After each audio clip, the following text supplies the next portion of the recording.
Nah, hari ini saya berada di gudang pakan. Hari ini kebetulan pakan indukan saya itu habis, jadi harus kita campur lagi. Nah, selama ini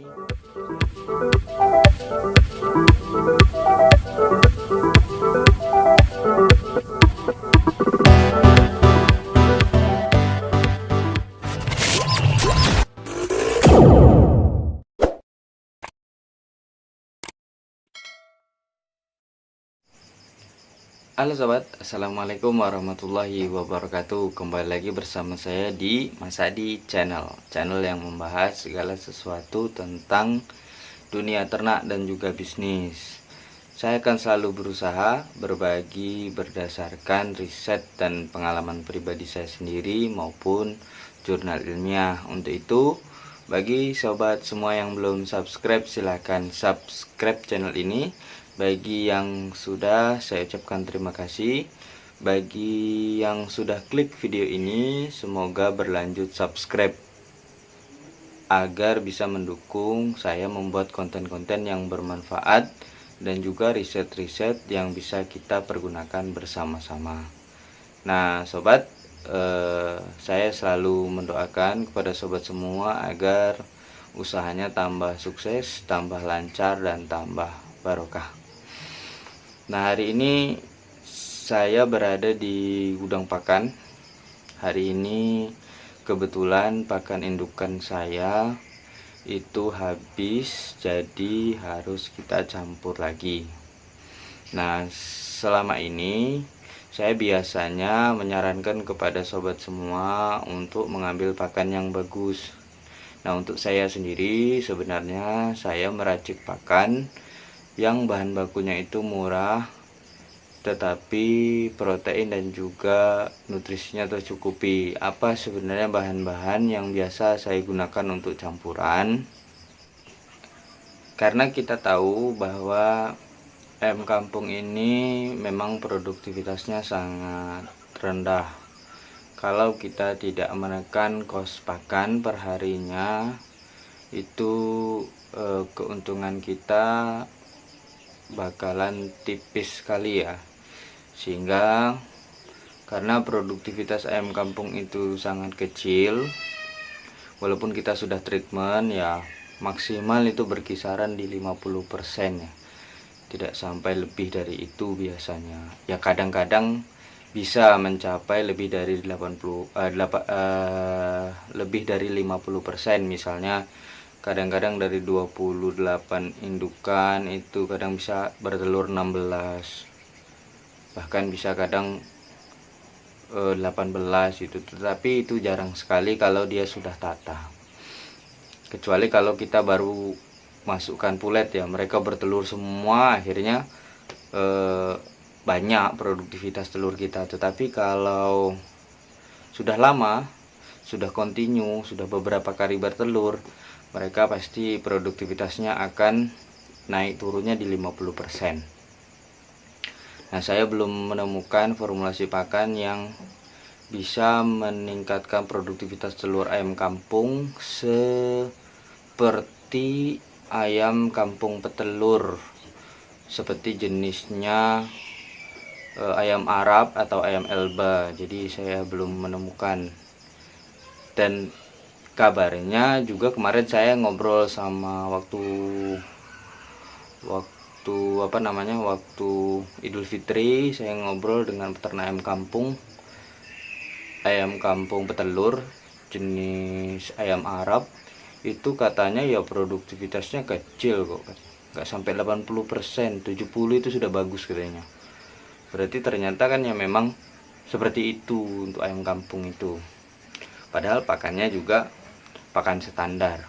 Nah, jadi untuk itu saya biasanya menggunakan formulasi ini dengan harga yang bisa saya tekan per kilonya, karena saya biasanya ya nggak banyak membutuhkan pakan itu per hari. Kalau untuk indukan itu cuma 3,5 kiloan ya, 3,5 kilo, 3,4 kilo gitu, jadi nggak banyak.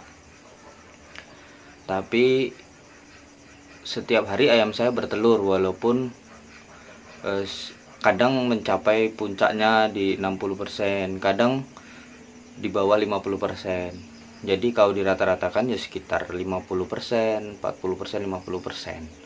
Jadi seperti itu sobat ya untuk ayam kampung. Sehingga kita harus menekan kos pakan. Kalau dilihat dari postur tubuh ayam saya, dia tidak kurus dan relatif cukup gemuk ya. Apa mungkin terlalu kegemukan, saya juga tidak paham. Nanti kalau memang sekiranya kita lihat kegemukan, itu kita treatment lagi nanti. Untuk itu ikuti saya hari ini untuk mencampur pakan, dan saya tunjukkan apa-apa saja bahan yang saya pergunakan untuk mencampur pakan. Mari. Nah sobat, ini campuran bahan pakan saya yang pertama, yaitu bekatul sobat ya. Jadi ini bekatul.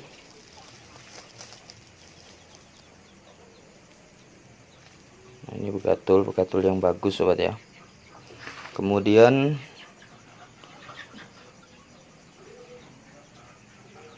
ini juga bekatul. Kemudian ini ada tepung ikan sobat. Ini ada tepung ikan. Kemudian ada yang selanjutnya CGF sobat, tapi ini CGF yang polosan. Terserah sobat mau pakai yang polosan kalau ada, kalau nggak ada sobat pakai yang Miwon. Memang agak sedikit lebih mahal, tapi mungkin kualitasnya menjadi lebih bagus. Saya pakai yang polosan CGF nya. CGF itu Crown Gluten Feed, atau apa namanya, sisa ampas daripada proses olahan jagung. Nah kalau yang pabrikan ada dari merek Miwon. Jadi dari pabrik Miwon ada dia mengeluarkan CGF dan juga CGM. Tapi saya gunakan CGF nya. Kemudian ini CP144 Red untuk itik petelur, saya gunakan untuk ayam. Jadi konsentrat itik petelur saya gunakan untuk ayam. Jadi seperti ini sobat. Terserah konsentratnya ya sobat, mau pakai KLK Super atau apa terserah. Ini konsentrat. Kemudian adalah KB sobat,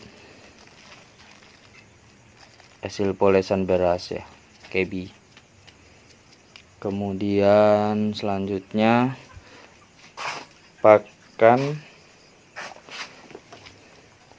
pakan sisa dari ayam petelur. Jadi pakan sisa itu pakan yang berserakan di kandang ayam petelur horen sobat ya. Kemudian dikumpulkan oleh orang terus dijual kembali. Ini masih ada beberapa kandungan jagung di sini dan grit konsentrat.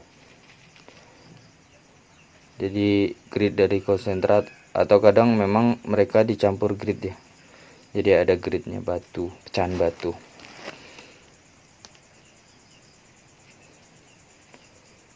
Jadi seperti itu sobat ya. Jadi itu mungkin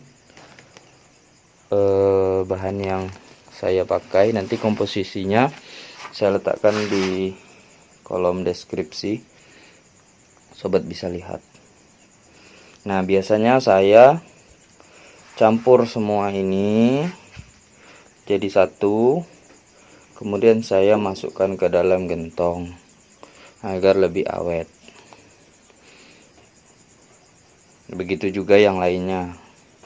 Pakan pedaging juga seperti itu. Pakan pembesaran saya masukkan ke dalam gentong, tapi tidak saya fermentasi sobat. Jadi hanya saya masukkan ke gentong. Nanti sebelum memberi pakan biasanya saya campur dengan larutan probiotik dan sedikit air. Kalau kandangnya ada tempat minum, saya biasanya mamel saja sobat. Tapi kalau kandangnya itu tidak ada tempat minum, biasanya saya berikan basah.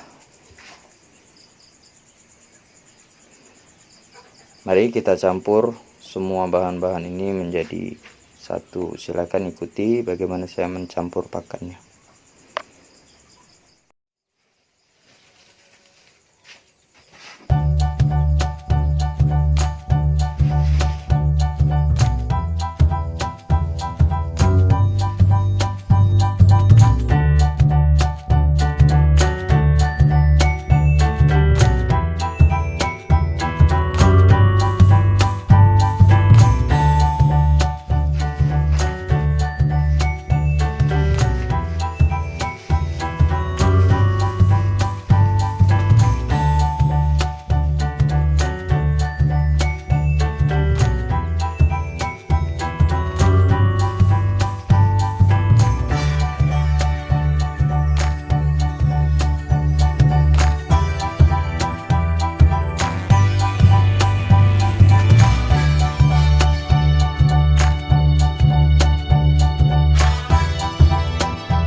Nah sobat, itu tadi video saya tentang cara mencampur pakan dan campuran pakan apa yang biasa saya gunakan untuk indukan.